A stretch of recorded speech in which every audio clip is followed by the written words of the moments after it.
Hello, everybody. Welcome back to Tin Man's Core Channel. I'm your host, Jeffrey Tin Man Taylor, and today I'm finishing off my Midnight Terrorist Marathon for you guys. The video I'm starting off with today is 4 disturbing real highway horror stories. So without further ado, I'm going to turn these lights off, move the camera up here for you guys, and let's get this reaction on the road in the bag, shall we? Okay, here we go. Let me take you back to the summer of '99. I was 18, fresh out of high school, Okay. and basically living in my car every night because there was nothing else to do in my tiny Southern California town. You know the kind of place, where the most exciting nightlife options are a drive-through burger, a sketchy bar that smells like old socks, or standing around in a Rite Aid pretending you need something. So instead, me and my friends made our own fun. Aimless cruising, loud music, and way too much caffeine. It was stupid, yeah, but it felt like freedom, until one night made us rethink everything. It was just me and my best friend Shauna that night, doing our usual loop around town. We weren't looking for trouble, just talking, laughing, and enjoying that warm night air that makes everything feel a little more alive. If you don't have nothing to do in your town, just drive around and talk with somebody in your car, just to get out of the house a little bit. We decided to do one last cruise through the main drag before heading home. That's when we noticed a car pull up next to us at a red light. Shauna leaned over and said, "I think the guy in the passenger seat is checking you out." I did that super subtle glance, pretending to look at something else, like, "Oh wow, an old gas station, how fascinating." But yeah, he was definitely watching me. I gave him a polite smile and turned back to face the road. The light turned green and we drove off, thinking that was the end of that tiny little moment. But they stayed behind us, just a couple of car lengths back. I don't think it's never going to be over. Some guys checking you girls out. They're a bunch of sexual predators, that's for sure. They're going to keep following you. At this point, they need to go find a police station because they pull in there. They won't follow anymore.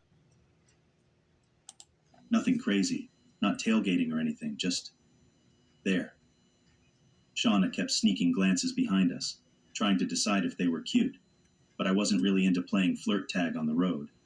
I just kept driving.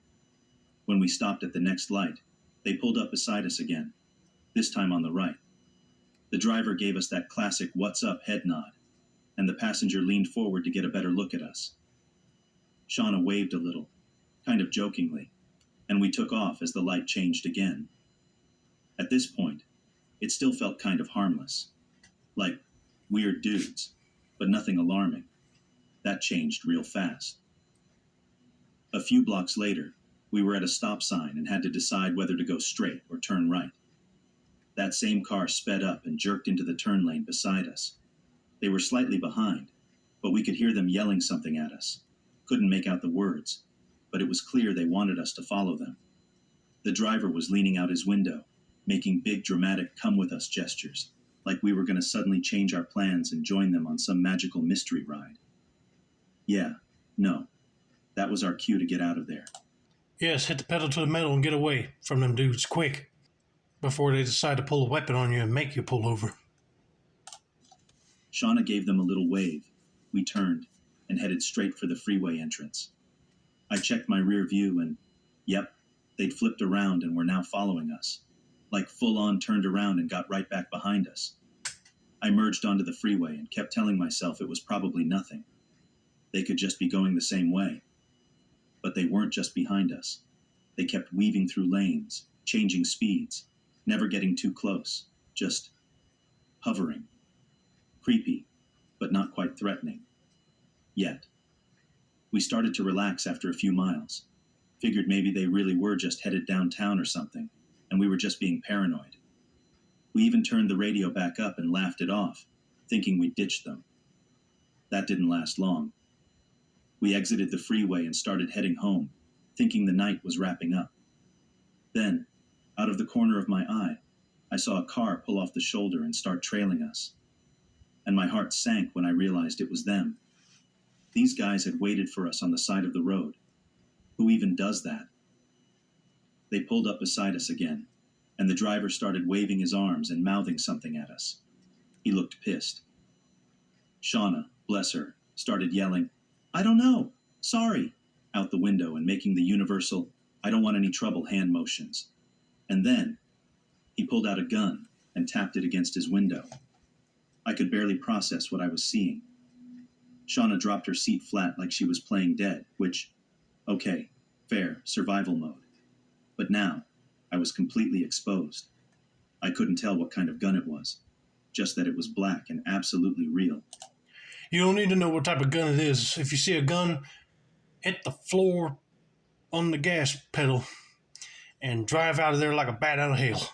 Oh man, this is already getting terrifying. The guy was still yelling, completely enraged, spit flying everywhere, while the passenger next to him pulled out a crowbar and waved it around like some apocalyptic lunatic. I didn't wait.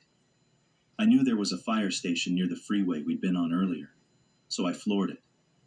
We had a tiny advantage because I was in a zippy little Honda, and they were in some old Toyota sedan, but they weren't giving up. They followed me, lane for lane, flipping us off and waving weapons like total maniacs. It felt like a nightmare that wouldn't end. I told Shauna I was getting off at the next exit, heading straight for the fire station, and praying that someone, anyone, would be there. She was still shaking, still crying, but I grabbed her hand and told her we were going to be okay. I meant it, but honestly, I wasn't sure. As we approached the exit, I noticed they hadn't caught up just yet. I veered off the freeway fast and took the first turn toward the fire station. I thought we were in the clear, until I saw their headlights again. Somehow, they'd flipped around and were coming up behind us again. The only way that made sense is if they turned around on the freeway and came the wrong way up the ramp. That's how crazy they were. I ran a red light just hoping a cop would pull me over, but no luck. I kept my eyes on the rearview mirror, and then out of nowhere, boom. Their car smashed into a mailbox on the sidewalk and came to a sudden stop. I saw the driver jump out, looking furious. We were still moving, trying to put distance between us, when we heard a loud bang, a gunshot. Shauna sat up and said he was standing in front of their car, aiming the gun toward us.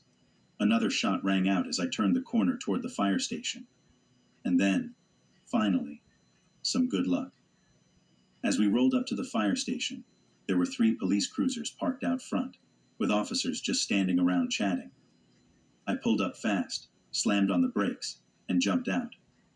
I tried to explain what had happened, but halfway through, I threw up from the adrenaline and panic.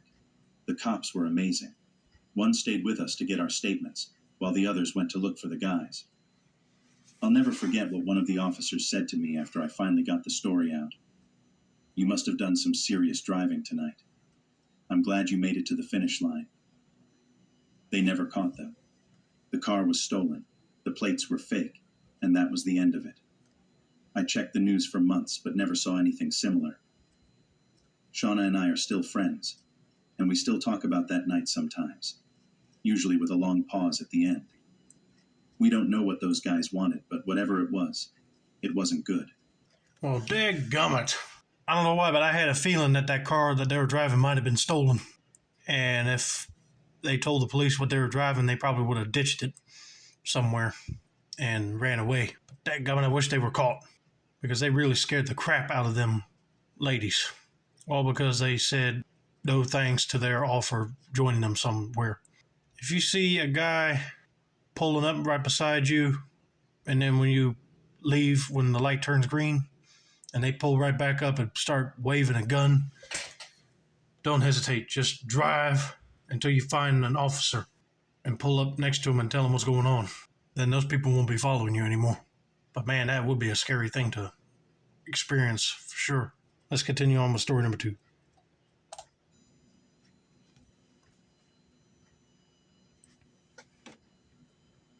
This was about 6 years ago, and I was up at my parents' cabin with my buddy Tom.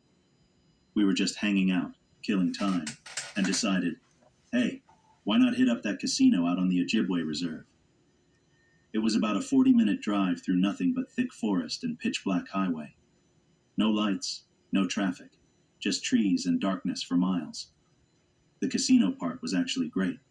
We played some poker, tried our luck at the tables, even managed to win enough to grab dinner and still leave with more than we came with. Sounds like a fun night at a casino. But me personally, I would not go to one of them places because I'm afraid of losing my money. I'll just take my chances in buying lottery tickets. We left around 1 a.m., which I already thought was a bit too late considering how dark that highway gets. But we weren't thinking too much about it at the time, just laughing, recapping our wins, and enjoying the quiet ride back. About 20 minutes into the drive, we hadn't seen a single other car, which wasn't that unusual for the area, but it definitely made things feel more isolated. Then, up ahead, I noticed two glowing green dots off to the side of the road just before a hill. Deer. I hit the brakes, and a few of them wandered across the road in front of us. We waited, let them pass, and then kept moving. That little pause ended up being more important than I could have guessed. As we crept up the hill, the car was going pretty slow since we'd just been at a stop. As soon as we got to the top, Tom suddenly yelled, "Holy shit!" And right there, directly in our lane, no more than 30 feet away, was a girl, walking toward us. I slammed on the brakes again and came to a stop maybe 10 feet from her. Now here's the thing. This wasn't just any girl. She had long, pitch-black hair, was wearing a white nightgown, and had no shoes on. And the way she moved? Just this slow, steady walk with a completely blank face. It felt like something ripped right out of a horror movie. We sat there, frozen, just watching her come closer. I was expecting her to maybe come up to the window and ask for help or something. But instead, she got to the front of the car, slowly walked around to the driver's side, and as she passed, she dragged her hand along the side of my car. Never looked at us, never said a word, just kept walking into the darkness behind us like we weren't even there. I turned to Tom and asked him what we should do, and of course he was like, "Dude, let's just go. This is some cursed movie shit." I'll agree with this guy, Tom, because that's not normal.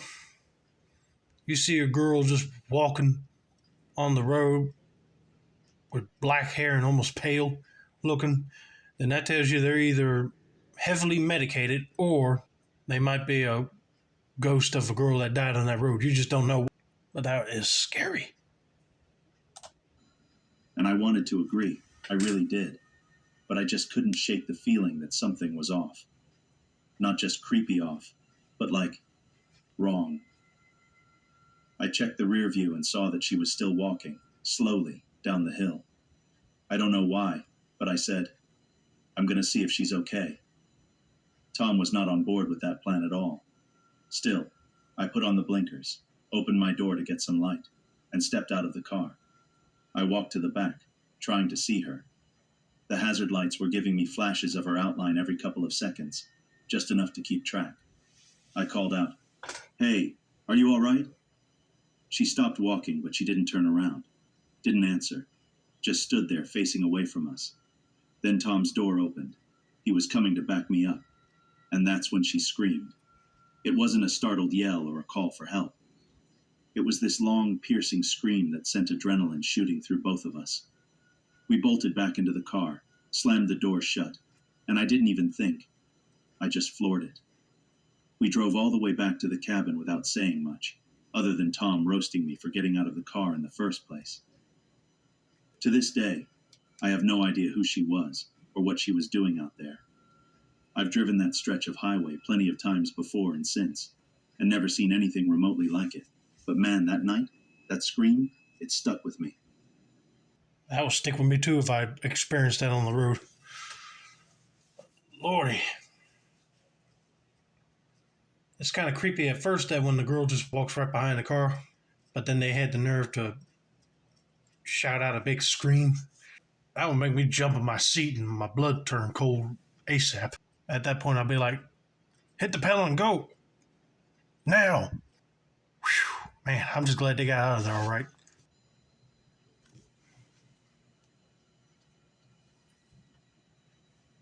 This happened a few years ago, and every now and then it pops into my head like some creepy scene from a movie.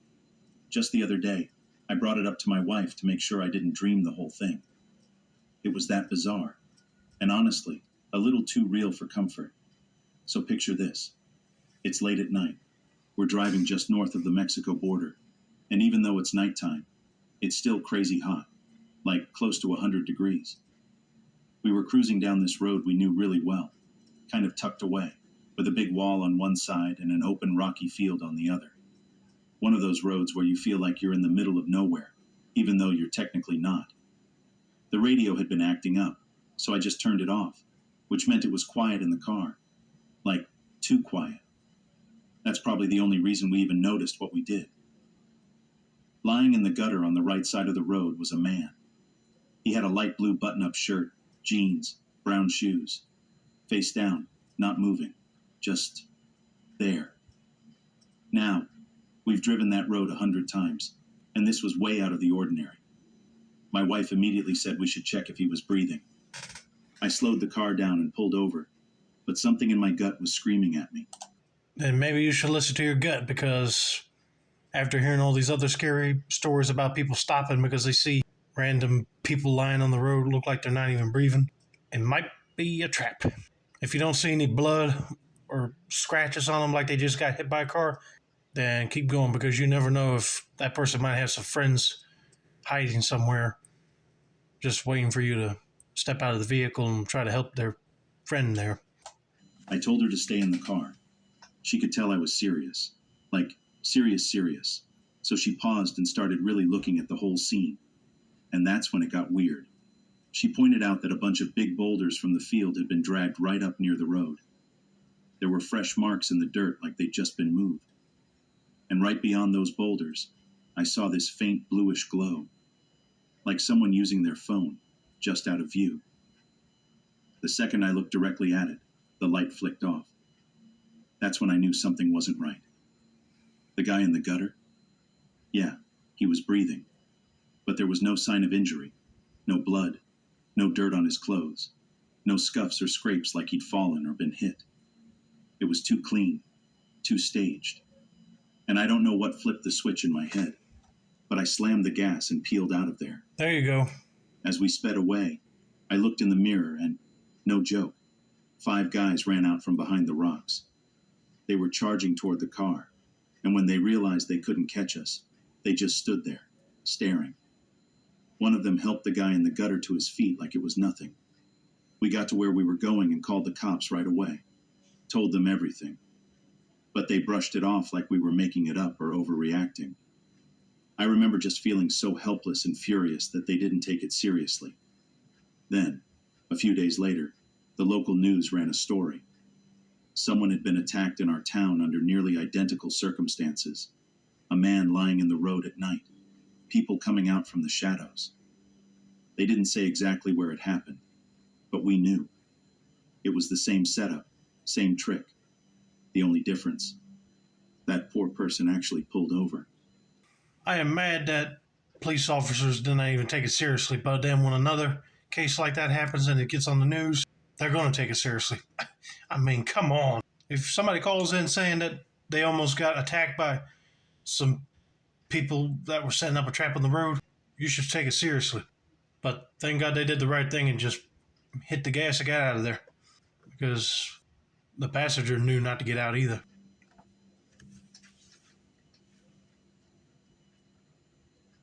This took place in 2015 or 2016.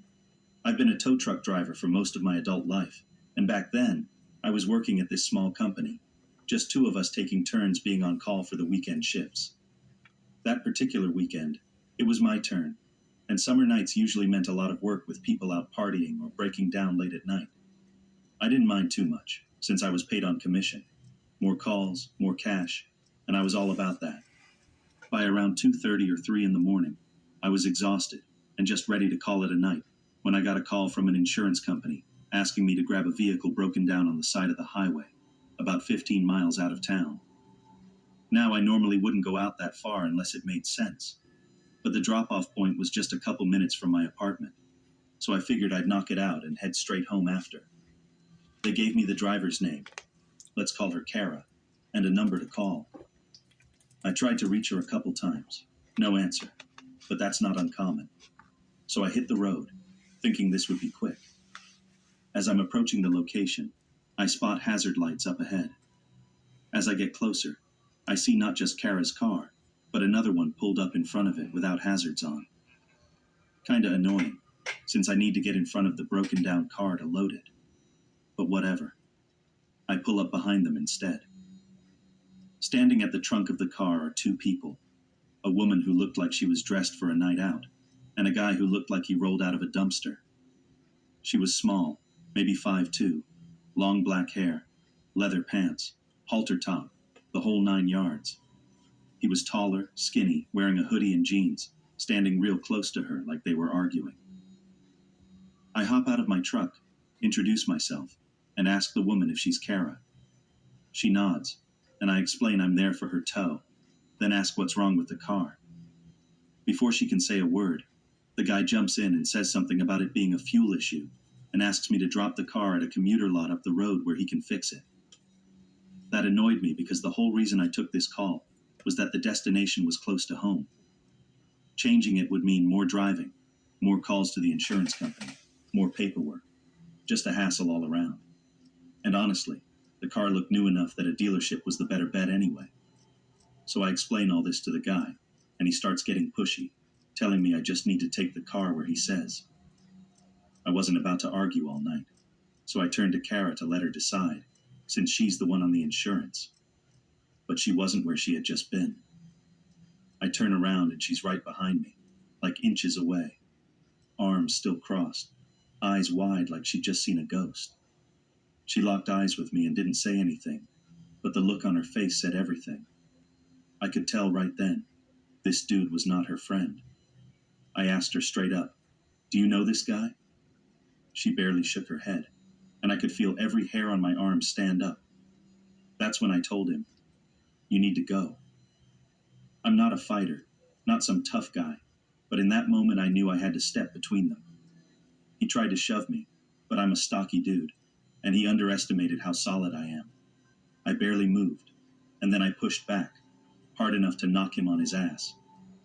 Kara was right beside me, so I grabbed her, turned her toward my truck, and told her to get in. She didn't hesitate. The guy stood back up, breathing heavy, staring me down like he wanted to kill me. He didn't say a word, just stood there way too close. And I told him again, this time with that serious dad voice, that he needed to go. Eventually he backed off, got into his car, and drove off. Once I was sure he was gone, I loaded up Kara's car, and we headed to the dealership. On the way, she told me everything through tears. Her car had died, so she called her parents, since the insurance was under their name. That guy had pulled up while she was waiting, tried to act helpful, then forced her passenger door open when she tried to ignore him. She freaked out and ran behind her car, thinking staying visible to traffic might help. And then I showed up. Her parents were waiting at the dealership. They gave me a tip, just $20, but that's not what mattered. Kara gave me a hug that I'll never forget. One of those tight, desperate ones that says more than words ever could. You know, we all like to imagine ourselves as the hero in these situations. Like you'd show up, save the day, and feel like a badass. But the truth? I was scared out of my mind. I didn't feel like a hero. I felt like a guy who was just trying to do the right thing and hoping I didn't get hurt doing it. And if I ever find myself in that kind of situation again, yeah, I'd still step in. But man, I really hope I never have to. You know, I was about to comment right there when he said the guy told him to take it to this other specific location and not the dealership. I'd be like, man, that's her car. She can tell the guy where to drop it off where she wants to. So I figured that he wasn't a friend of hers. That guy just pulled up out of nowhere, probably to try to act like he was going to help her, but then kidnap her.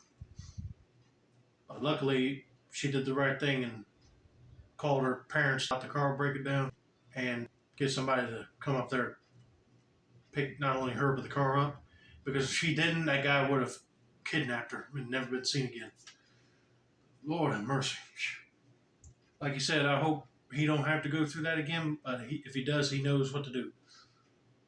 Yeah, that's one scary thing that nobody should go through while waiting for somebody to pick their car up. But anyway, hope you guys enjoyed this video. Don't forget to like, subscribe, turn on post notifications for more Midnight Terrors content like this. This has been another successful installment of the Tin Man's Court channel. I'm your host, Jeffrey Tin Man Taylor, and I said that's a wrap, and have a nice day. Thank you.